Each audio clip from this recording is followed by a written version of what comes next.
चंपक बहुत निर्धन आदमी था। एक टूटे फूटे घर के सिवा उसके पास और कुछ भी नहीं था। ना तो उसका घर था और ना ही कोई परिवार। एक दिन वो भूखा प्यासा जा रहा था। कैसी जिंदगी जी रहा हूँ मैं भगवान। ना तो मेरे पास पैसे हैं और ना ही मेरा कोई परिवार है। ऐसी जिंदगी जीने से तो अच्छा है कि मैं मर ही जाऊं। वैसे भी किसी को मेरे जीने या मरने से कोई फर्क नहीं पड़ता।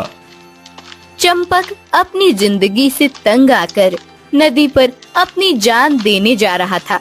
तभी रास्ते में उसने देखा कि एक मुर्गी अपने एक अंडे के पास बैठी हुई है। तभी वहाँ एक बड़ा बिल्ला आता है। बिल्ला अंडे के पास आने लगता है।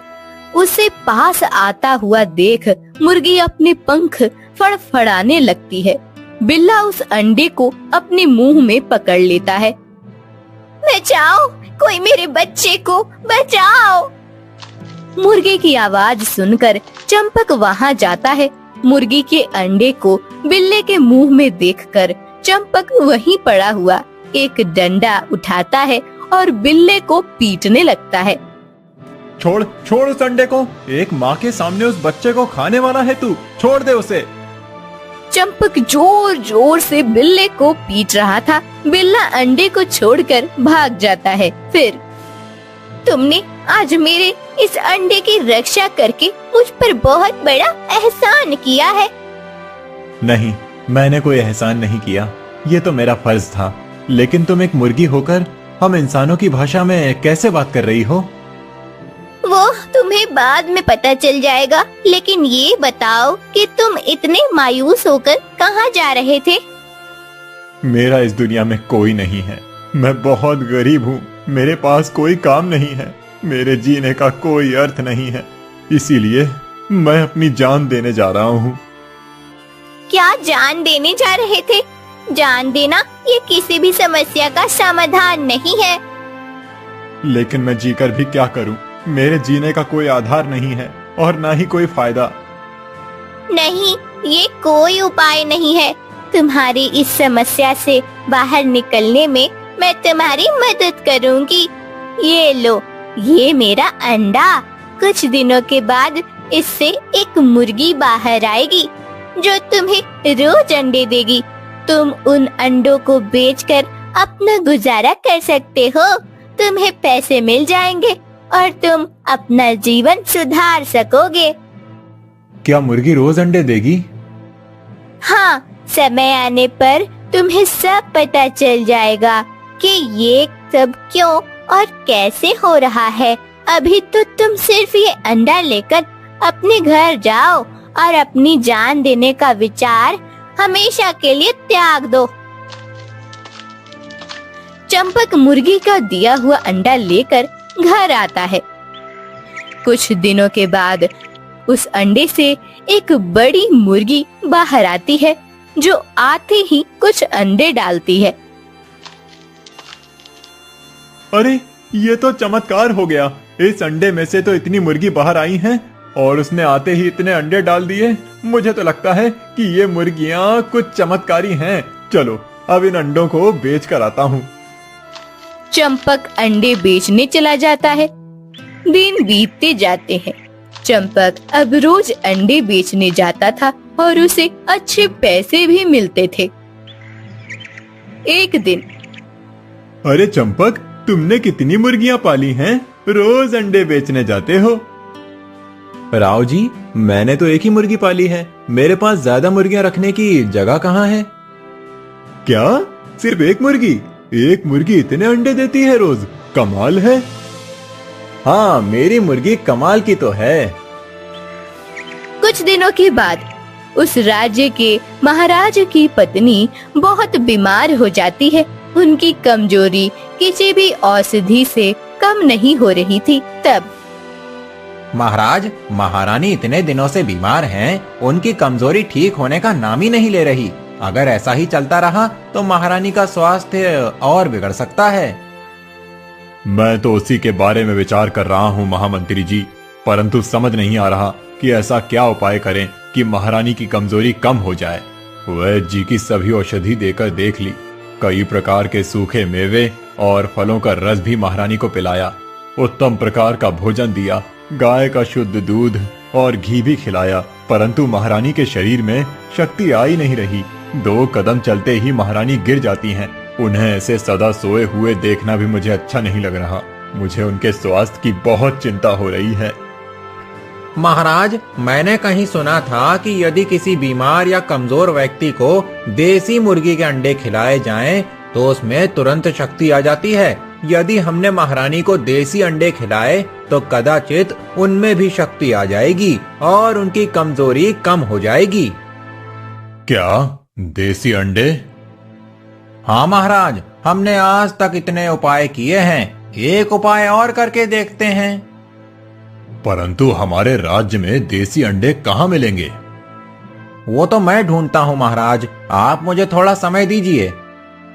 ढूंढिए मंत्री जी, यदि ऐसा व्यक्ति मिल गया जिसके पास देसी अंडे मिल सकते हैं तो मैं उसे मुंह मांगा इनाम दूंगा। मंत्री अपने सेवकों से कहकर राज्य में देसी अंडे कहाँ मिलते हैं ये ढूंढने को कहता है। सेवक पूरे राज्य में जाकर ढूंढने लगते हैं। महाराज के सेवक को देखकर एक लालची व्यक्ति झागन लाल, क्या हुआ सेवक, आप किसे ढूंढ रहे हैं? महारानी बहुत बीमार हैं और कमजोर हैं, इसीलिए महाराज ने आदेश दिया है कि यदि किसी के पास देसी मुर्गी के अंडे मिले तो वो जाकर महाराज से भेंट करें। महाराज उस व्यक्ति को मुंह मांगा इनाम देने वाले हैं। क्या मुंह मांगा इनाम? अरे वाह! सेवक आगे चला जाता है। तभी छगन लाल को राव जी मिलता है। अरे राव जी, तुमने सुना अभी सेवक ने क्या कहा? हाँ हाँ, पता है मुझे। महारानी का स्वास्थ्य ठीक करने के लिए महाराज को देसी अंडे बेचने वाले की तलाश है। क्या तुम जानते हो ऐसे किसी व्यक्ति को? हाँ हाँ, हमारे राज्य में एक ही तो है चंपक, जिसके पास एक मुर्गी है जो रोज उसे अंडा देती है। क्या? एक मुर्गी और वो भी रोज अंडे देती है? कुछ अजीब बात नहीं है ये? हाँ, अजीब तो है, परंतु वो तो यही कहता है कि उसके पास एक ही मुर्गी है। छगन लाल के लालची मन में एक बात आती है। वो चंपक के पास आता है और सुनो चंपक, मैं छगन लाल हूँ, इसी राज्य में रहता हूँ। मैंने सुना है कि तुम्हारे पास एक मुर्गी है। मैं उस मुर्गी को खरीदना चाहता हूँ। परंतु मैं उस मुर्गी को बेचना नहीं चाहता। अरे जानता हूँ, लेकिन यदि तुम वो मुर्गी बेच दोगे तो तुम्हारी रोजी रोटी बंद हो जाएगी। मैं समझ सकता हूँ, उस मुर्गी से मिलने वाले अंडे से ही तुम अपना गुजारा करते हो, इसीलिए मैं तो तुम्हें उसके उचित दाम भी दूंगा। चाहे तो थोड़े ज्यादा पैसे ले लेना, लेकिन ये मुर्गी मुझे दे दो। बात दाम की नहीं है महोदय, परंतु मुझे मुर्गी को बेचना ही नहीं है। आप कितना भी दाम दे दीजिए, परंतु मैं मुर्गी को बेच नहीं सकता। बड़े हठी हो तुम। मैं इतने ज्यादा दाम देकर तुम्हारी मुर्गी खरीदना चाहता हूँ, परंतु तुम्हें उसे बेचना नहीं है। सोने की मुर्गी है क्या तुम्हारी? हाँ, अरे रखो अपनी मुर्गी अपने पास ही। छगन लाल गुस्से से चंपक के घर से चला जाता है। अगले दिन छगन लाल महाराज के पास आता है। महाराज, महाराज, मुझ पर दया कीजिए। कौन हो तुम और क्या हुआ है तुम्हारे साथ?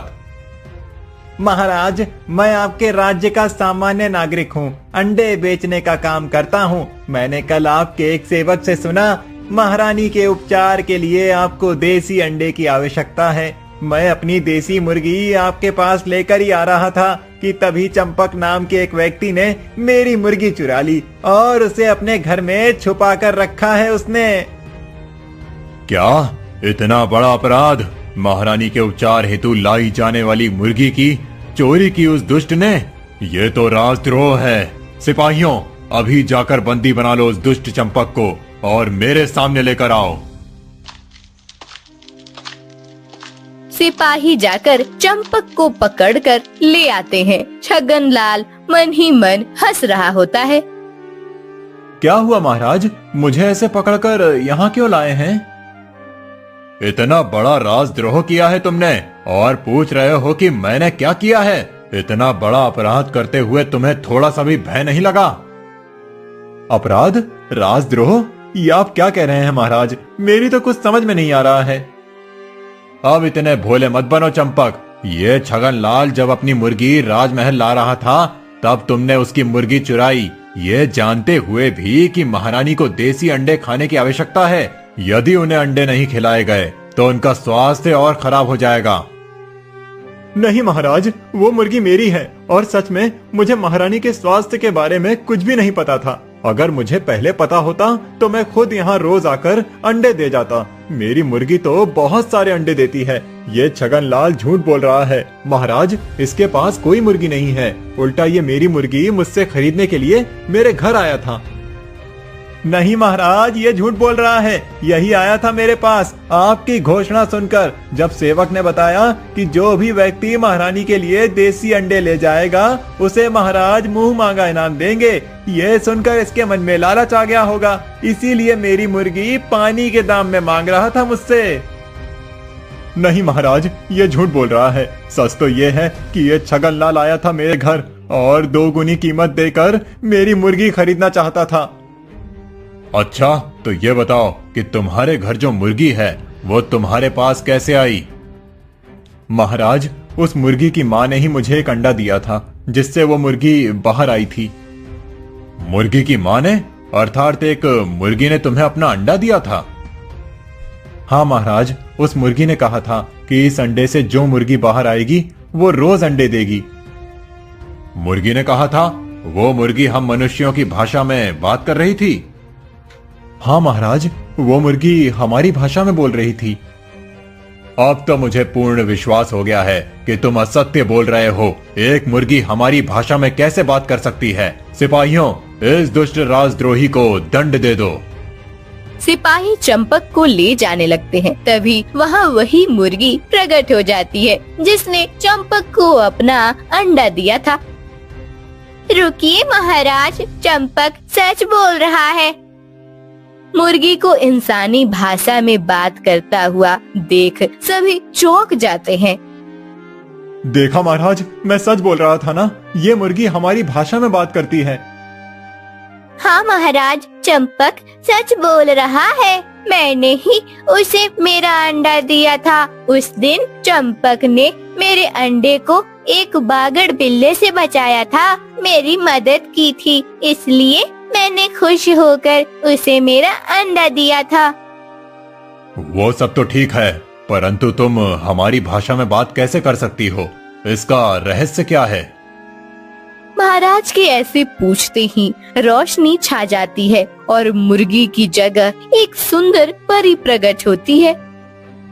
महाराज, मैं असल में एक परी हूँ। परी लोक एक बार एक दासी परी मेरी सहायता मांग रही थी, लेकिन मैंने अपने घमंड में आकर उसे सहायता करने से ना कहा था। जब ये बात हमारी परी रानी को पता चली तब उन्होंने मुझे उस परी की सहायता ना करने के लिए दंड दिया। दंड स्वरूप मैं एक मुर्गी बन गई और यहाँ पृथ्वी लोक पर आ गई। परी रानी ने कहा कि जब कोई निर्मल मन का व्यक्ति मेरे संकट में मेरी मदद करेगा तभी मुझे मदद की कीमत पता चलेगी। केवल इतना ही नहीं, मुझे भी उस व्यक्ति की मुसीबत में उसकी मदद करनी पड़ेगी, तभी मैं उस दंड से मुक्त हो जाऊंगी और फिर से परी लोक चली जाऊंगी।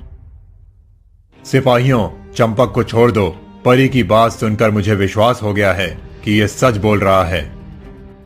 महाराज, जब चंपक मुझे पहली बार मिला था तब वो बहुत विचलित था। उसका इस दुनिया में कोई नहीं है और वो बहुत निर्धन था, इसलिए वो अपना जीवन समाप्त करने जा रहा था। इसलिए मैंने उसे मेरा चमत्कारी अंडा दिया था जिससे उसकी परेशानी खत्म हो जाए। अब मेरा अपने परीलोक जाने का समय आ गया है। परी जी, अब आप चली जाएंगी तो क्या जो मुर्गी मेरे घर है वो भी चली जाएगी? नहीं नहीं परी, उस मुर्गी की हमें बहुत आवश्यकता है। महारानी के स्वास्थ्य में सुधार लाने के लिए उन्हें देसी अंडे खिलाने की सलाह मिली है। अगर तुम उस मुर्गी को अपने साथ ले जाओगी तो मेरी महारानी कभी ठीक नहीं हो पाएगी। नहीं, वो मुर्गी यही चंपक के पास रहेगी और उसके चमत्कारी अंडे खाकर महारानी जल्दी ही स्वस्थ हो जाएंगी। परी राजमहल से गायब होकर अपने परी लोक चली जाती है। चंपक, मुझे क्षमा कर देना। मैंने बिना पूरी बात जाने तुम्हें अपराधी समझ लिया। तुम अभी जाकर अपनी मुर्गी के अंडे लेकर आओ। जब तक महारानी की कमजोरी कम नहीं होती तब तक रोज तुम्हें यहाँ अंडे लेकर आना है। अवश्य महाराज, मैं अभी अंडे लेकर आता हूँ। छगनलाल, तुमने हम सबसे झूठ बोला है। तुमने एक निर्दोष व्यक्ति को दोषी बताकर हमारे सामने पेश किया है। तुम अपने लालच में आकर किसी और के साथ इतना बुरा कर रहे थे। मुझे क्षमा कर दीजिए महाराज, मैं सच में बहुत लालची बन गया था। अभी तो मैं तुम्हें छोड़ रहा हूँ। यदि फिर से किसी के साथ तुमने ऐसा व्यवहार किया तो मैं तुम्हें दंड देने से नहीं चूकूंगा। चंपक अपने मुर्गी के अंडे लेकर आता है और महारानी को खिला देता है। अगले कुछ दिन चंपक की मुर्गी के अंडे खाकर महारानी का स्वास्थ्य सुधर जाता है और वो चलने फिरने लग जाती हैं। महाराज चंपक को बहुत सारा धन देते हैं। चंपक के दोस्त राव जी की पहचान कन्या से चंपक की शादी हो जाती है। चंपक ने परी की दी हुई मदद से उसका जीवन संवर जाता है। सुंदर नगर के नरेश महाराज समरजीत शिकार करने के लिए अपने एक मंत्री के साथ वन में गए हुए थे। मंत्री, हमें यहाँ आकर बहुत देर हो गई है, परंतु अभी तक कोई भी प्राणी हमारी दृष्टि में नहीं आया है। मेरे विचार से हमें यहाँ से चलना चाहिए। कदाचित आज कोई शिकार नहीं मिलेगा। कुछ देर और रुक जाते हैं महाराज, कदाचित कोई प्राणी आ जाए। ठीक है। दोनों वहीं रुक जाते हैं। कुछ देर के बाद उन्हें एक सूअर की आवाज सुनाई देती है। मंत्री, लगता है कि कोई जंगली सूअर हमारे आसपास ही है। मुझे अभी उसका शिकार करना होगा। महाराज समरजीत अपना धनुष लेकर सूअर के शिकार सज्ज हो जाते हैं। थोड़ी देर के बाद उन्हें झाड़ियों के पीछे सूअर दिखाई देता है। महाराजा समरजीत अपने धनुष से निशाना साधते हैं और सूअर पर तीर चला देते हैं। सूअर भाग जाता है। मंत्री, वो सूअर भाग रहा है। कदाचित वो बाण से आहत हुआ होगा। मैं उसके पीछे जाकर उसे पकड़ता हूँ। आप राजमहल लौट जाइए, मैं सूअर का शिकार करके लौटता हूँ। मंत्री राजमहल के लिए प्रस्थान करता है और राजा समरजीत सूअर का पीछा करने लगते हैं। समरजीत सूअर की आवाज का पीछा करते करते एक गुफा में पहुंच जाते हैं। गुफा के अंदर जाने के बाद वो सामने जो देखते हैं उसे देखकर उनकी आंखें खुले की खुली रह जाती हैं। ये क्या, इतने निर्जन और घने वन में इस गुफा के अंदर इतना सारा खजाना, हीरे मोती और मूल्यवान रतन। इतना बड़ा खजाना किसका होगा और इसे किसने छुपा रखा होगा? समरजीत अपने आप से बात कर रहे थे, तभी उनके पीछे से एक आवाज आई। ये खजाना मेरा है समरजीत। तुम तो वही सूअर हो जिस पर मैंने बाण चलाया था, परंतु तुम एक सूअर होकर मनुष्य की भाषा में कैसे बोल सकते हो? और क्या कहा तुमने? ये खजाना तुम्हारा है? ये कैसे हो सकता है? वो सब बताने का मेरे पास समय नहीं है महाराज। मैं केवल अपने इस खजाने को अपने राज्य वापस ले जाना चाहता हूँ। आप कृपया करके मेरी सहायता कीजिए। ये सब आपकी दृष्टि में आए, इसीलिए मैं आपको यहाँ तक लेकर आया था। नहीं, मुझे तुम्हारी बात पर विश्वास नहीं हो रहा। मुझे तुम एक मायावी प्रतीत हो रहे हो। मैं तुम्हारी सहायता नहीं कर सकता। नहीं, मैं सत्य कह रहा हूँ। मैं मायावी नहीं हूँ। मुझे आपकी सहायता की बहुत आवश्यकता है। मैं किसी मायावी की सहायता नहीं करता। महाराजा समरजीत सूअर की कोई बात सुने बिना चले जाते हैं। वो गुफा के बाहर आकर वन में जा रहे थे, तभी उन्हें एक मुनिवर मिलते हैं। प्रणाम मुनिवर। कल्याण हो राजन। क्या हुआ? आप इस वन में क्या कर रहे हैं? मुनिवर, एक राजा को तो मृज्ञा करनी ही पड़ती है। ये तो राजधर्म का एक भाग है, इसीलिए शिकार करने आया था। परंतु यहाँ आकर मैंने एक चमत्कारी बात देखी। एक बोलने वाला सुअर देखा जो हम जैसे मनुष्यों की भाषा बोल रहा था। फिर क्या हुआ? मैंने उस सुअर पर अपना निशाना साधा था शिकार करने के लिए, परंतु वो एक गुफा में भाग गया। जब मैं उसका पीछा करते हुए गुफा में पहुंचा तब मैंने देखा कि वहां बहुत बड़ा खजाना रखा हुआ था। उस सुअर ने कहा कि वो खजाना उसका है और वो अपने राज्य को फिर से प्राप्त करना चाहता है। वो मुझसे सहायता मांग रहा था, परंतु मैंने उसे एक मायावी समझकर सहायता करने से ना कह दिया। मुनिवर, कौन हो सकता है वो रहस्यमयी सुअर जो हमारी भाषा बोल रहा था? महाराज समरजीत, वो सुअर सत्य कह रहा था। वो एक राजा ही है और वो खजाना भी उसका ही है। ये आप क्या कह रहे हैं मुनिवर? एक सुअर और राजा? हाँ, मैं आपको पूरी कहानी बताता हूँ। बहुत समय पूर्व की बात है। महाराजा ओमकारनाथ अपने राज्य का प्रपंच अच्छे से चला रहे थे। प्रजा भी बहुत संतुष्ट और सुखी थी। उनके राज्य में किसी चीज की कोई कमी नहीं थी। एक बार महाराज ओमकारनाथ का बचपन का दोस्त जादूगर गौरवेंद्र उनसे भेंट करने आए थे। आओ आओ मित्र, कितने वर्षों के बाद मिल रहा हूँ तुमसे। हाँ मित्र, तुम तो अब राजा बन गए हो। तुम्हारे पास हम जैसे साधारण व्यक्तियों से मिलने का समय कहाँ है?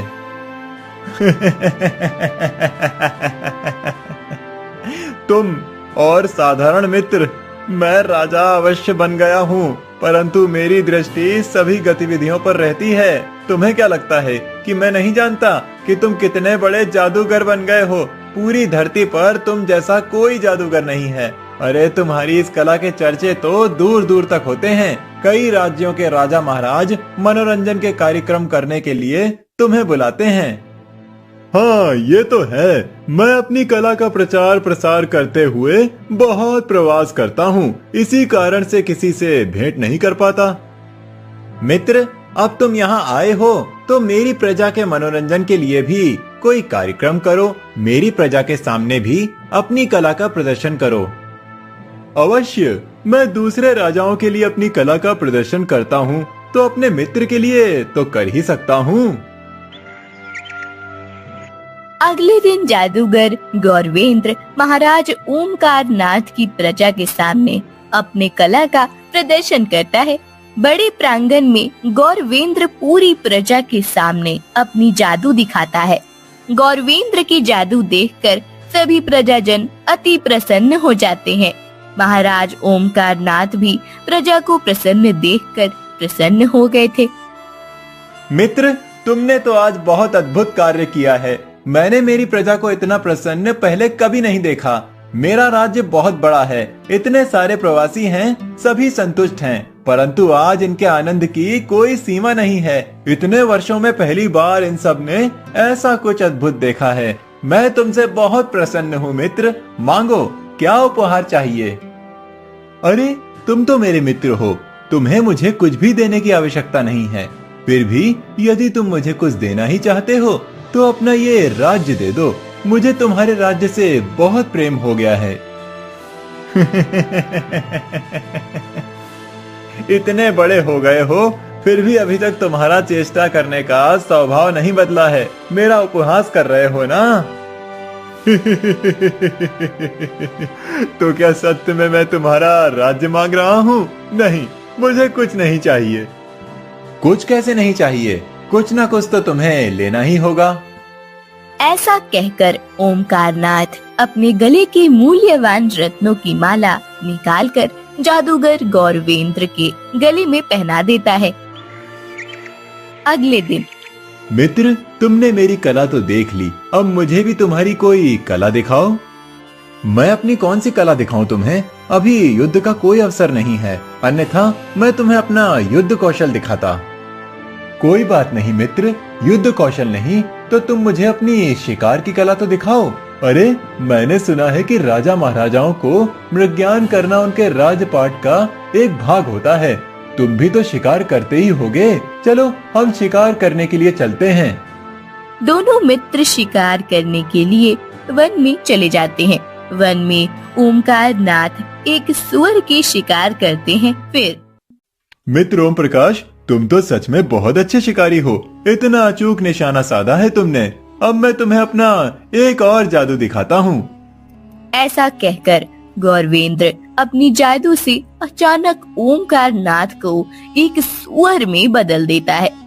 अरे ये क्या, तुमने मुझे सुअर क्यों बना दिया? तुम्हें क्या लगता था कि मैं तुम्हारी शिकार की कला देखने के लिए तुम्हें यहाँ लेकर आया हूँ? अरे मैं तो तुम्हें बहाने से यहाँ लेकर आया था। मैंने उस दिन तुम्हें ऐसे ही नहीं कहा था कि तुम मुझे अपना राज्य दे दो। मैं सच में तुम्हारे राज्य का स्वामी बनना चाहता हूँ। इसीलिए मैंने ये तय कर लिया था कि आज तुम जिस प्राणी का शिकार करोगे मैं तुम्हें उसी प्राणी में बदल दूंगा।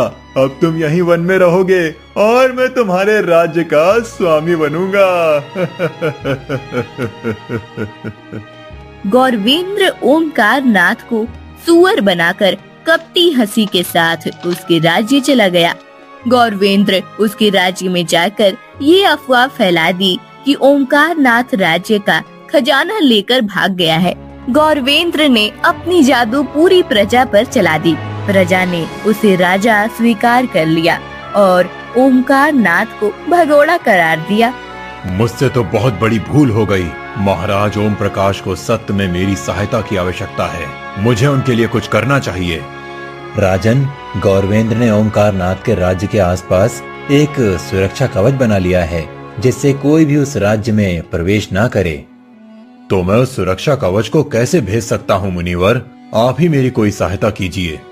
मुनिवर अपनी शक्ति से एक त्रिशूल प्रकट करते हैं।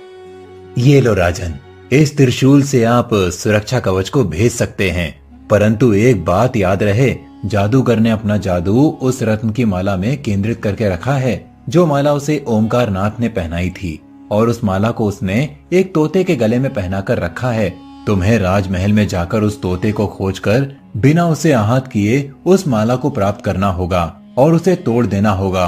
उस माला को तोड़ते ही जादूगर का सारा जादू समाप्त हो जाएगा। समरजीत मुनिवर से त्रिशूल लेकर ओमकार नाथ के राज्य पहुंच जाते हैं। त्रिशूल से वो सुरक्षा कवच को भेदकर राजमहल में प्रवेश करते हैं। फिर महाराज समरजीत, लगता है मेरे मित्र ने तुम्हें अपनी सहायता के लिए भेजा है, परंतु तुम्हें इतना सरल लगता है मुझे परास्त करना? तुम यहाँ तक तो आ गए हो, परंतु यहाँ से जीवित नहीं जाओगे। अवश्य जाऊंगा, और वो भी तुम्हारे जादू को खत्म करके। महाराज समरजीत इधर उधर देखने लगते हैं। एक दिशा से उन्हें तोते की आवाज आने लगती है।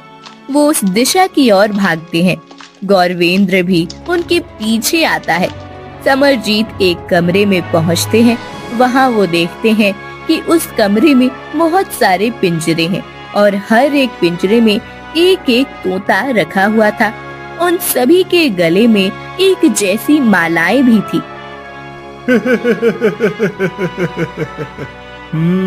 तुमने तो मेरे बारे में बहुत ज्ञान प्राप्त किया है।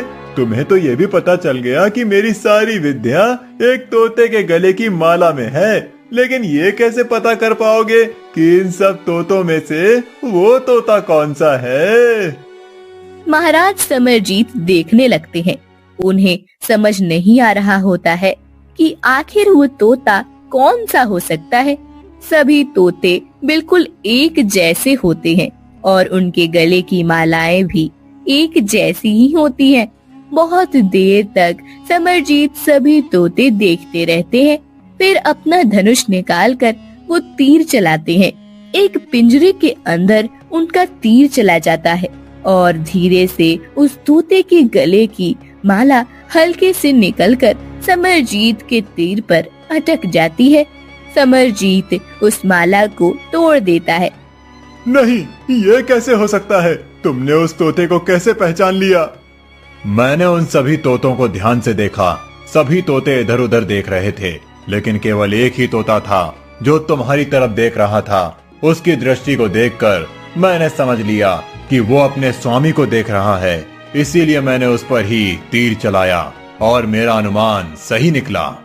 माला के टूटते ही जादूगर की सारी विद्या खत्म हो जाती है। समरजीत गौरवेंद्र को पकड़कर ओमकार नाथ के पास लेकर आता है। गौरवेंद्र की जादू खत्म होने की वजह से ओमकार नाथ सुअर से फिर मनुष्य में बदल जाता है। धन्यवाद महाराज समरजीत, आपने आखिरकार मेरी सहायता कर ही दी। आपकी ही वजह से आज मैं पुनः अपने वास्तव रूप में आ पाया हूँ। नहीं महाराज ओमकार नाथ, मुझे आपसे क्षमा मांगनी है। मुझे पहले ही आपकी बात मान लेनी चाहिए थी। मैंने आपको मायावी समझ लिया था। वो तो मुनिवर की कृपा थी जिन्होंने मुझे आपकी पूरी कथा सुनाई और इस दुष्ट के बिछाए हुए सुरक्षा कवच को भेदने का मार्ग दिखाया।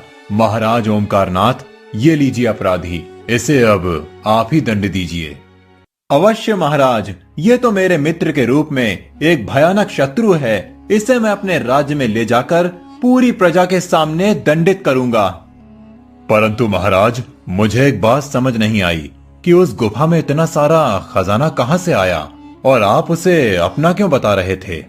गौरवेंद्र के मेरे राज्य में आने से पहले मेरे एक गुप्तचर ने ये जानकारी दी थी कि कोई मेरे राज्य पर आक्रमण करके लूटने वाला है, इसीलिए मैंने वो खजाना उस गुफा में छुपा दिया था। समरजीत और ओमकार नाथ दोनों अपने अपने राज्य चले जाते हैं। ओमकार नाथ अपनी पूरी प्रजा के सामने दुष्ट जादूगर गौरवेंद्र को एक पेड़ से बांधकर कोड़े मारने का दंड देता है और बाद में उसे कारागार में बंदी बना देता है। ओमकार नाथ अपने राज्य का भार एक बार फिर से अपने सर पर ले लेता है